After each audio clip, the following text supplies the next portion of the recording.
کل جو ہم نے پڑھا اس کا خلاصہ یا اس کا لب لباب الفاظ یہ بنتے ہیں کہ تین چیزیں ہیں.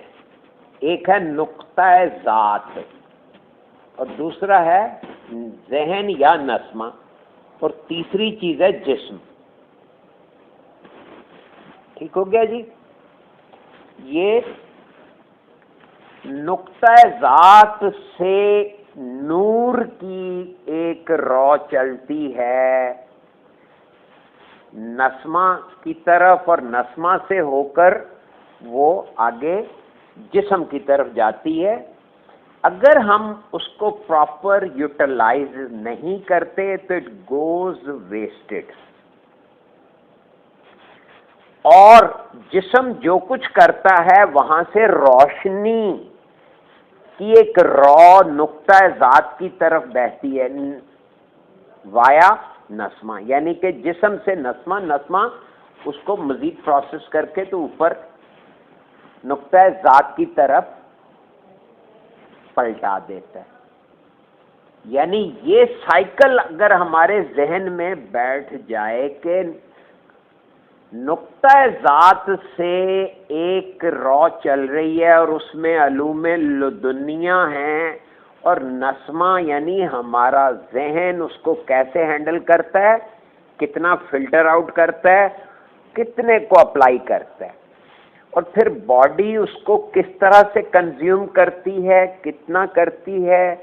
اس کے بعد باڈی کی حرکات و سکنات اور اس کے اعمال اور افعال سے جو کچھ پروسیس ہوتا ہے وہ ذہن اسے لیتا ہے اور وہ واپس یہ نور آ رہا ہے اور روشنی جا رہی ہے. نور کا مطلب میں نے عرض کیا تھا کہ خیال ہے، روشنی کا مطلب ہے تصورات ہیں.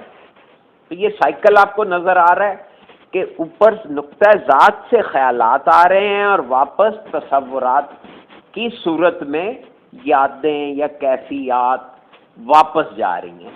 اگر ان کیفیات میں یعنی کہ واپس جانے والی روشنی میں کثافت ہے، اس میں غلاظت ہے، اس میں پچھتاوے ہیں، اس میں شرمندگی ہے، تو کیا ہوگا کہ وہ ذہن کی جو آئینہ ہے وہ دھندلاتا رہے گا. تو وہ جو اوپر سے آنے والا نور ہے وہ اور یعنی کہ ڈسٹرب ہوتا رہے گا کیونکہ وہ اور فلٹر آؤٹ اور طریقے سے ہوتا رہے گا. تو سارا نظام اتنا سا ہے کہ ہم کسی طرح ذہن کو آنے والے نور کی طرف متوجہ کر لیں، ذہن کو اوپر نقطہ ذات سے آنے والے نور کی طرف متوجہ کر لیں اور اس کے ساتھ ارتباط میں لے آئیں، اس کے ساتھ رابطے میں آ جائیں، اس کو پراپر ہینڈل کرنا سیکھ لیں. دس از آل اباؤٹ روحانیت. یہ ہے ساری کی ساری وہ نظام تعلیم جو ازل سے اللہ تبارک و تعالیٰ انبیاء کرام کے ذریعے ہمیں دے رہے ہیں اور دینا چاہتے ہیں، اور ہم اس کو استعمال کتنا کر رہے ہیں اس کے رزلٹس ہماری مادیت میں دلچسپی کی صورت میں سب کے سامنے. یعنی ہم ان تعلیمات کو کتنا اہمیت دے کے کس طرح سے انبیاء کرام کے مقلدین کے بنائے ہوئے وضع کردہ نظام کا شکار ہو گئے اور اللہ کی بات سے دور ہٹ گئے. تو اس طرح اللہ تبارک و تعالیٰ اپنے بندوں کو لاتا رہتا ہے جو اس کی باتوں کو بار بار کھول کے بیان کرتے رہتے ہیں. ہر دور میں ایسے لوگ آئے. ہماری سعادت یہ ہے کہ ہمیں حضور قلندر بابا اولیاء کا دور نصیب ہو گیا. ٹھیک ہے جی. تو یہاں سے آگے پڑھتے ہیں. پیج نمبر ہے جی 198. انسان خواتین و حضرات، یہاں سے تھا یہ والا پیراگراف. خواتین و حضرات، آپ کو معلوم ہے کہ گوشت پوست کا جسم خول ہے اور یہ خول روشنیوں کے جسم کے تابع ہے. ہم دیکھتے ہیں کہ انسان جسم اور دماغ کا نام ہے. انسان کی اصل تجلی کا عکس ہے، اس عکس سے روشنیوں کے جسم، یعنی روشنیوں کے جسم نسمہ کی طرف، اور روشنیوں کے جسم سے گوشت پوست کے جسم کی طرف ایک رو بہتی ہے۔ اصل انسان ان دونوں کے اندر بستا ہے، یعنی روشنیوں کے جسم اور گوشت پوست کے جسم،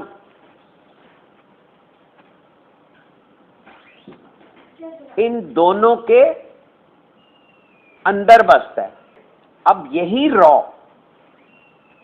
خیالات، تصورات اور احساسات میں منتقل ہو کر تقاضے بنتی ہے۔ میں اس جملے کی کیوں اتنی تکرار کر رہا ہوں؟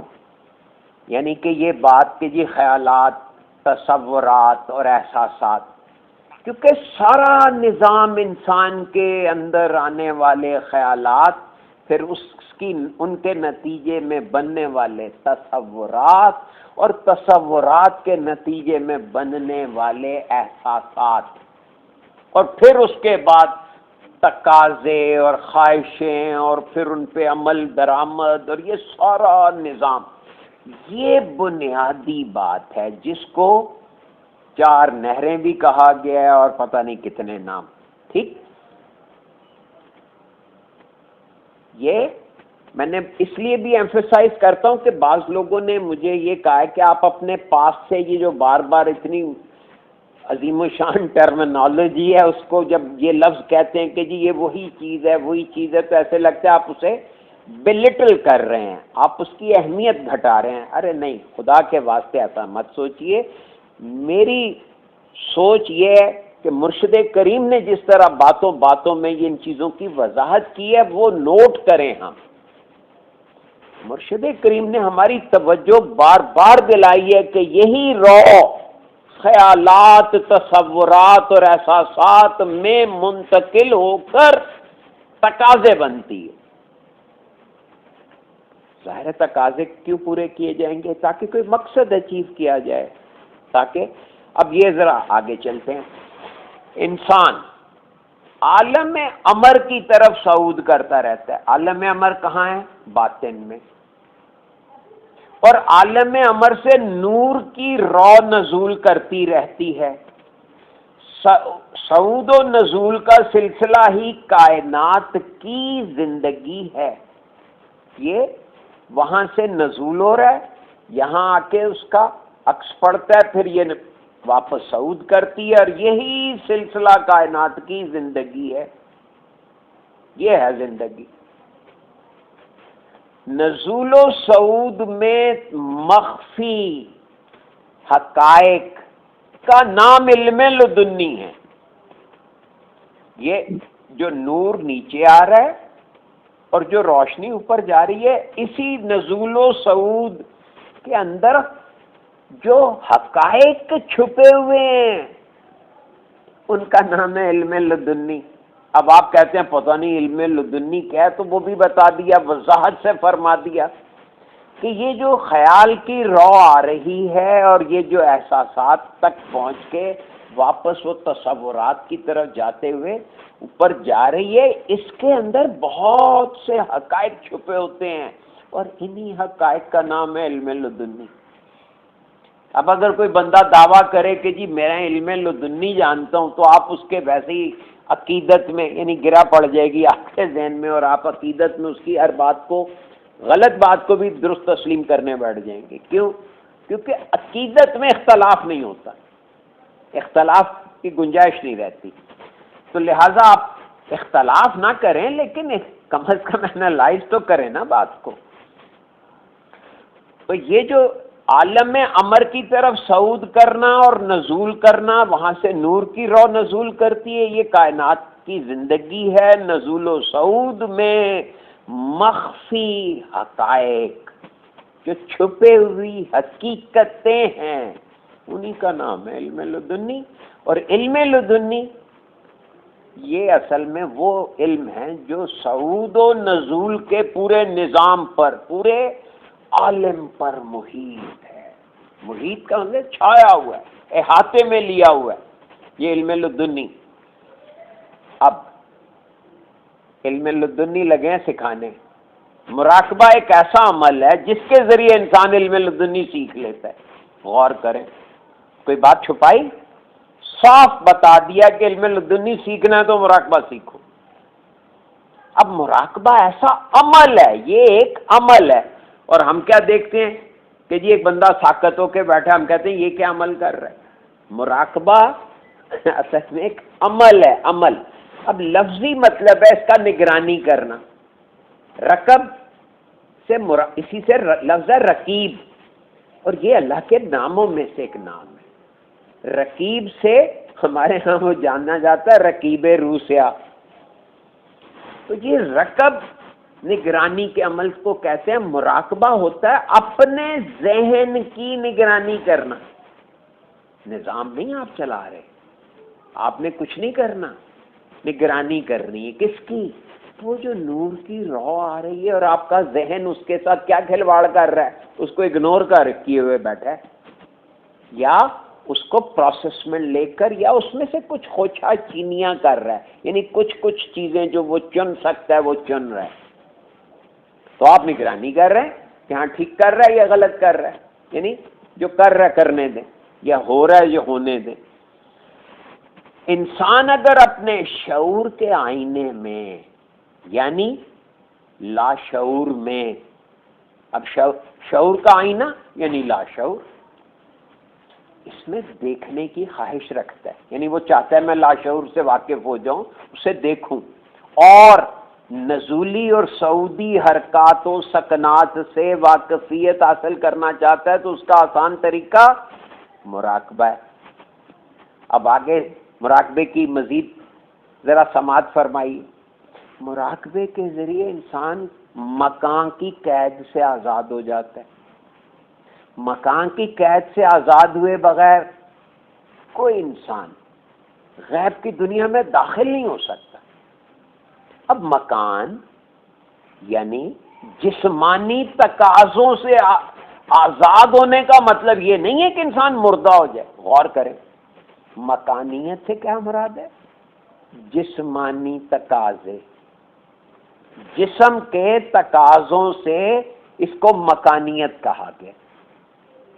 اب اگر میں کہوں کہ یہ تقاضے جو ہیں یہ مکانیت ہیں تو ساری بحث کریں گے کہ نہیں بھائی یہ کیا. نہیں, میں نہیں کہہ رہا بھائی, مرشد کریم نے فرمایا ہے, اور ہمیں بات اگر سیکھنی ہے تو اسی کو الف کی طرح ماننا ہے. جیسے الف سیدھی لکیر یہ الف ہے, ہاں ہے, تو مکانیت جسمانی تقاضوں کو کہا ہے. اب جسمانی اس کا یہ مطلب نہیں ہے کہ انسان مردہ ہو جائے.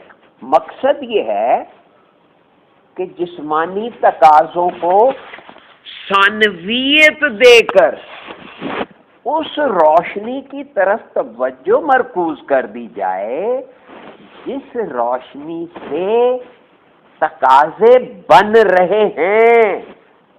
یعنی ذرا جڑ کو دیکھنے کی عادت ڈالیں. کسی چیز کی بنیاد کو, اس کی بساط کو, ظاہر کو دیکھنے کے بجائے اس کی روٹ کو دیکھیں. اب اس کا طریقہ بھی سن لیجئے. یہ فرمائش کی گئی ہے کہ انسان اس روشنی کی طرف توجہ سارا کھیل توجہ کا ہے. تو توجہ جدھر لے جائیں گے مادے میں لے جائیں گے, مادیت میں دلچسپی ہوگی, دلچسپی دلچسپاں ہو جائے گا. اور اگر توجہ اس روشنی کی طرف رکھ دیں گے جس سے چیزیں بن رہی ہیں, تقاضے بن رہے ہیں, تو کیا ہوگا؟ ظاہر ہے علم لدنی تک کافی رسائی ہو جائے گی. جب علم لدنی سمجھیں گے تب جا کے علم حضوری کی طرف قدم بڑھے گا. ٹھیک ہو گیا؟ یہ اضافی جملہ کہہ گیا. اب مراقبے کا آسان طریقہ یہ ہے کہ آدمی کسی تاریک گوشے میں, شرط دیکھیں, تاریک گوشے میں یعنی جہاں مصنوعی روشنی کم سے کم ہو, بلکہ نہ ہی ہو تو بہتر ہے, جہاں گرمی سردی معمول سے زیادہ نہ ہو, یعنی ماڈریٹ سا ٹیمپریچر ہو, ہاتھ پیر اور جسم کے تمام اعصاب کو ڈھیلا چھوڑ دے. میں اس میں اضافہ کر دوں کہ جسم کے تمام اعصاب اور عضلات کو ڈھیلا چھوڑ دے، ڈھیلا چھوڑ دے، اور اپنے اوپر ایسی کیفیت طاری کر لے جس کیفیت میں جسم کی موجودگی کی طرف سے ذہن ہٹ جائے، اپنے باڈی کی طرف سے ذہن ہٹ جائے، اپنی جسم کی طرف سے ذہن ہٹ جائے. پوائنٹ نوٹ کر لیں. اگر یہ کیفیت نہیں طاری ہوئی، اکثر لوگ کہتے ہیں جی میری ٹانگ سو جاتی ہے، میری پیر سن ہو گیا، تو بھائی پہلو بدل لو. ہم نیند میں کتنی کروٹیں لیتے ہیں، لیکن کیا نیند ٹوٹتی ہے؟ تو جواب ہے نو. اسی طرح اگر باڈی کو کروٹ بدلنے کی، پہلو بدلنے کی ضرورت درپیش ہے تو اس سے لڑنے کی کیا ضرورت ہے؟ اگر آپ اسے لڑ رہے ہیں تو جسم سے آپ ذہن ہٹا تو نہیں. We have to keep it comfortable. سانس کو گہرائی میں لیا جائے، یعنی ڈیپ بریدنگ ہو. وہ تب ہوتی ہے جب گردن، کمر، سر ایک الائن ہو، تو آٹومیٹیکلی سانس گہرا ہو جاتا ہے. تو سانس گہرائی میں لیا جائے. اب گہرائی میں سانس لینے سے سانس کی رفتار میں ٹھہراؤ پیدا ہو جاتا ہے. اب کیا کرنا ہے؟ آنکھیں بند کر کے اپنے اندر جھانکنے کی کوشش کی جائے. اس جملے کا بھی عجیب ہی تماشا لوگ بناتے ہیں. خیالات اور عمل پاکیزہ ہو تو خیالات اور عمل کی پاکیزگی یہ ہے. اب یہ پاکیزگی کی ڈیفینیشن سن لیں. بندہ کسی کو برا نہ کہے. یہ قرآن کی ایک آیت بھی ہے، اللہ کا حکم بھی ہے، اور یہ انسانوں کے لیے طریقہ بھی ہے. ہمارے یہاں ہر بندہ ہر چیز کو ہی برا سمجھ رہا ہے، برا کہہ رہا ہے. تو انسان کسی کو برا نہ کہے، نہ سمجھے، ٹھیک ہے؟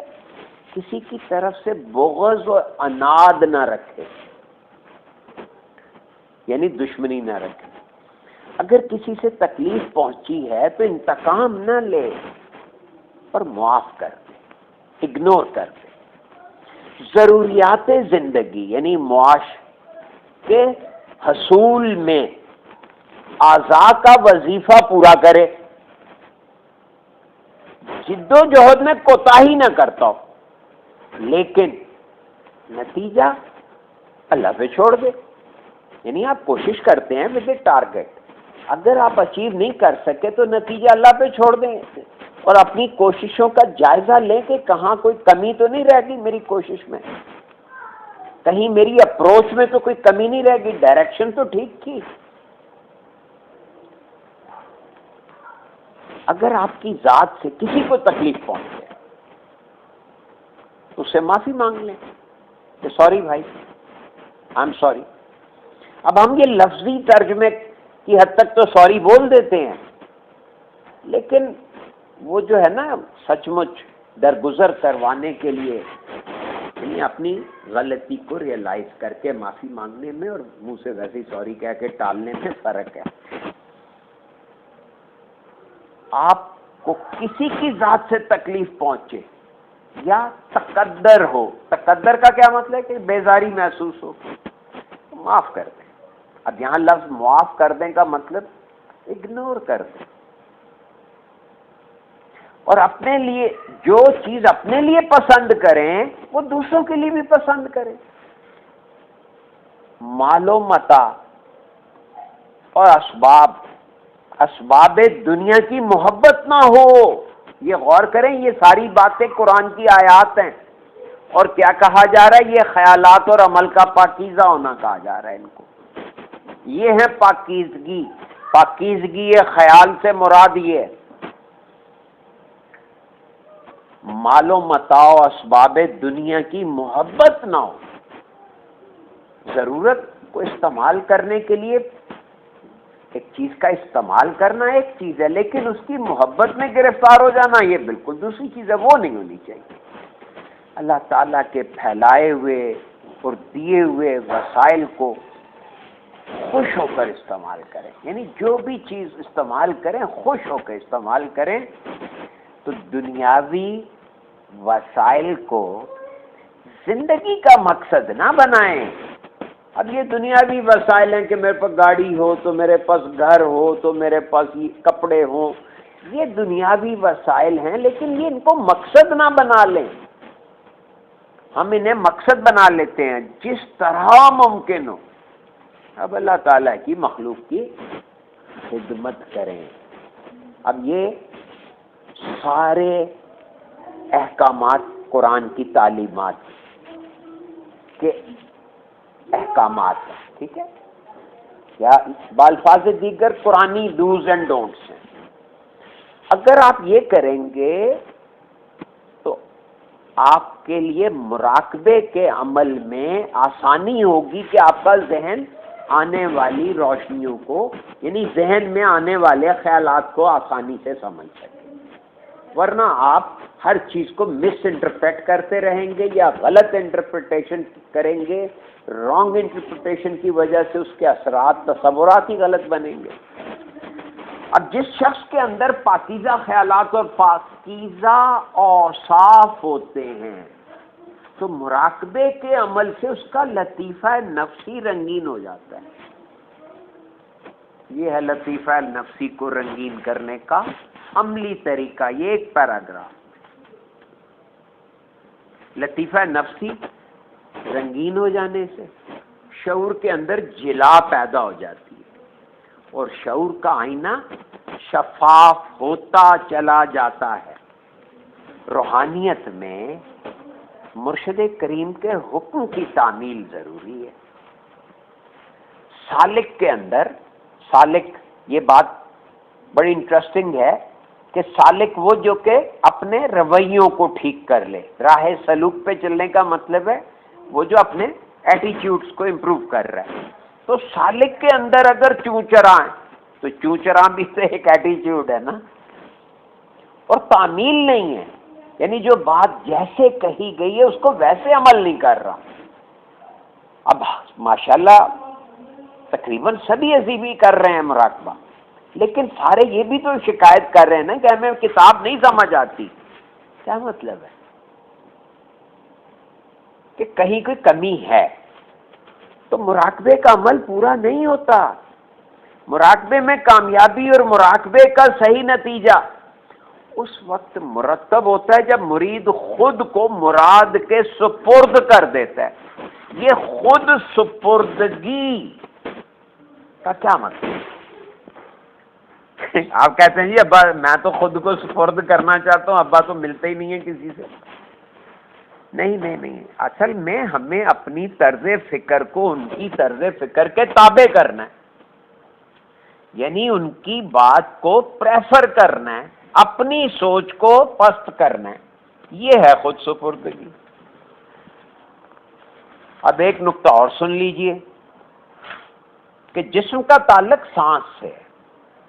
اب سانس کی آمد و رفت ختم ہو جائے تو جسم ختم ہو جاتا ہے، لیکن علم غیب حاصل کرنے کے لیے سانس سے قطع تعلق نہیں کیا جاتا ہے، البتہ سانس میں ٹھہراؤ ہونا ضروری ہے۔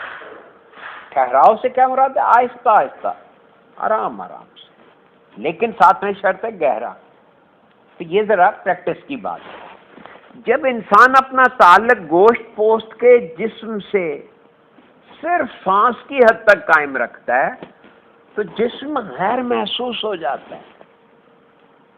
اب اس کی مثال دیکھیں کہ آدمی خواب میں سانس لیتا رہتا ہے، خواب یا سونے کی حالت میں سانس میں گہرائی پیدا ہو جاتی ہے۔ دیکھیں نا، سانس سونے کی حالت میں ہم کیسے سانس لیتے ہیں؟ گہرا، ایسے گہرا سانس لے کے آواز کے ساتھ خارج کرتے ہیں۔ جاگتے ہوئے انسان کے سانس لینے کی آواز نہیں ہوتی، سوتے ہوئے انسان کے سانس کی میں آواز پیدا ہو جاتی ہے۔ کیوں؟ گہرائی آ جاتی ہے۔ سانس میں لطافت آ جانے سے یہ روشنی کا جسم تجلی کی طرف صعود کرنا شروع کر دیتا ہے. یہ سائنس بتا دی، سانس کی سائنس بتا دی. کیا کہ سانس کو جب آپ ریلیکس کرتے ہیں، گہرا لیتے ہیں، تو پھر یہ روشنی کا جسم جو ہے یہ تجلی کی طرف صعود کر سکتا ہے، یا کرنا چاہتا ہے، یا شروع کر دیتا ہے. ہم جانتے ہیں کہ سونے کی حالت میں ہمارا ذہنی تعلق گوشت پوست کے جسم سے عارضی طور پر منقطع ہو جاتا ہے، لیکن جسمانی نظام برقرار رہتا ہے. اسی طرح اگر ہم جسمانی نظام سے عارضی طور پر بیداری میں قطع تعلق کر لیں، یعنی جسم سے لا تعلق ہو جائیں یا جسم غیر محسوس ہو جائے ہمارے لیے، تو بیداری کے حواس میں، یعنی بیداری کے حواس میں جاگتے ہوئے غیب کی دنیا سامنے آ جاتی ہے، یہاں کہہ لیجیے کہ آ سکتی ہے. اب اس کی وجہ بتا رہے ہیں. کیا کہ جب نقطہ ذات فکر سے آزاد ہو جاتا ہے تو عالم میں امر کی سیر میں مصروف ہو جاتا ہے. لفظ سیر، یہ سیر ایک ٹیکنیکل ورڈ ہے. ایک سیر ہمارے ہاں واک کو کہتے ہیں، آؤ سیر کو چلیں. ایک یہ گھومنا پھرنا، ایک یہ گھومنا پھرنا.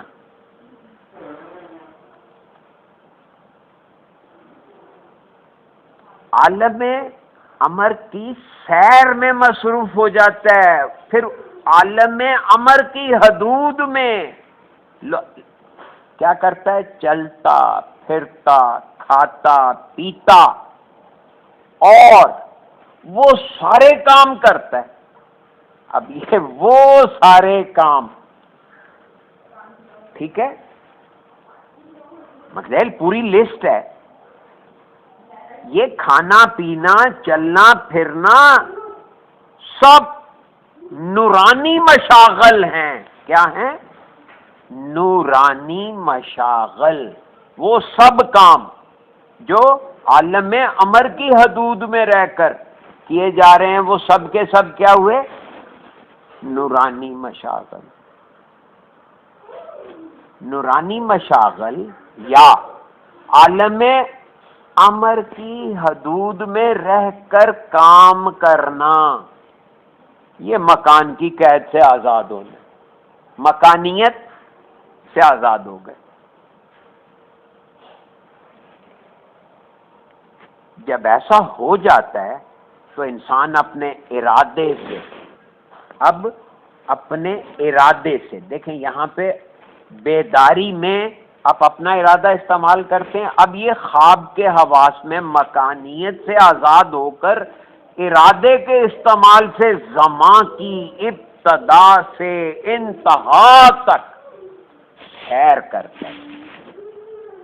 سالک میں مراقبے کے ذریعے اتنی وسعت پیدا ہو جاتی ہے کہ مکان و زمان کے دونوں کنارے اس کے سامنے آ جاتے ہیں، اور سالک ہزاروں سال پہلے کے یا لاکھوں سال بعد کے حالات و واقعات کو دیکھ لیتا ہے. یعنی جہاں پہ نظر پہنچ جائے. آپ احرام مصر کی بناوٹ دیکھنا چاہ رہے ہیں تو وہاں تک ذہن چلا گیا تو ہزاروں سال پیچھے چلا گیا. آپ آگے کہیں مستقبل میں نظر پڑ گئی کہ لوگ کس طرح سفر کر رہے ہیں. یہ جو سائنسدانوں کو مستقبل کی سوجتی ہے تو اصل میں کیا ہوتا ہے؟ یہ ذہن آگے کو فارورڈ سفر کرتا ہے، پھر وہ چیزیں مظہر بنتی چلی جاتی ہیں.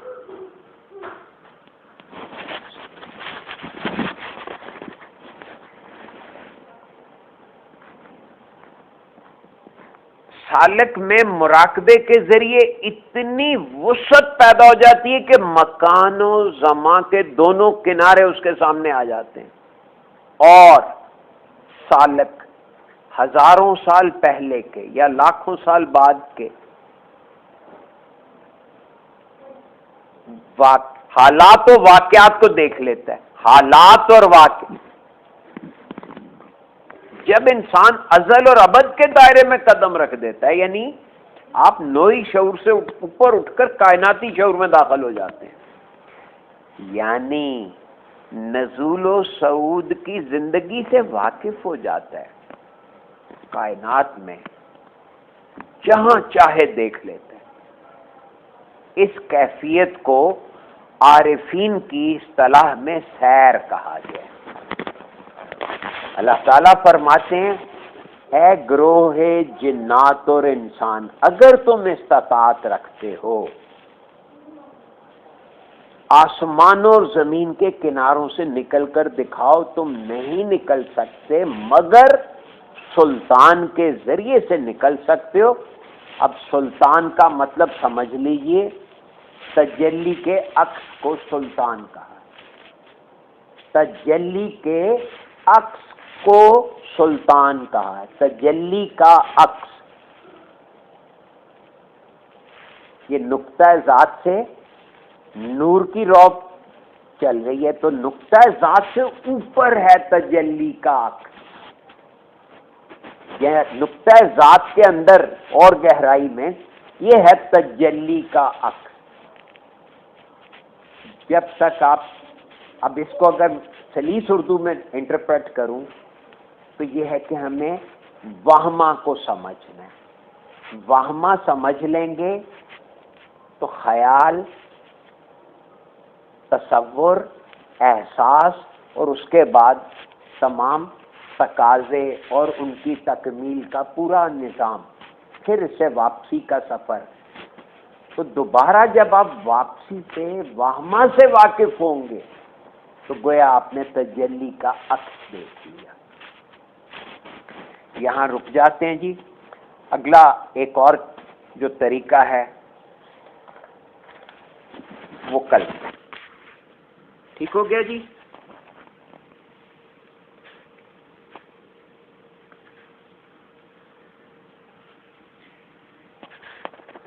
تو آج کا خلاصہ یہ بنا کہ اگر آپ نقطہ ذات،